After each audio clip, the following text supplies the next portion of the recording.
بنت تحليه اللي تقدروا تحضروها توجد بالخف وما تشدلكمش كامل اليد.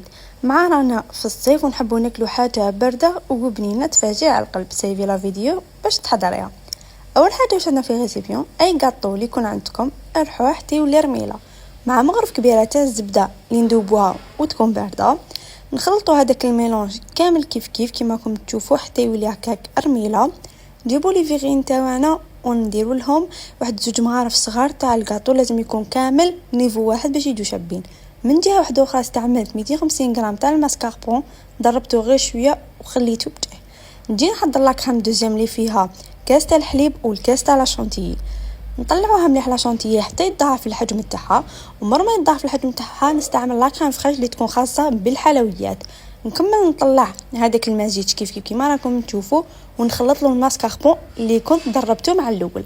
نكمل نخلط ونستعمل اي شيكولا اللي تكون عندكم. انا استعملت ابوينو، ما تقدروا ديروها شوكو تقدروا تستعملوها عادي. خلط هكا كيما راكم تشوفوا غير من الفوق للتحت من الفوق للتحت باش ما تهبطليش لا كريم. تاني زدت زينتها بالشوكولا تاع بوينو. نتوما ما قلت لكم تقدروا ديروا شيكولا تحلى. وهاي لي كيفاش جات ولازم تاكلوها بارده. ما تنساوش تخلوا لي رايكم في لي كومونتير. باي، نتلاقاو في غوسيت جديده. وما تنساش تاني ديري ابوني باش يزيد يوصلك كل حاجه جديده.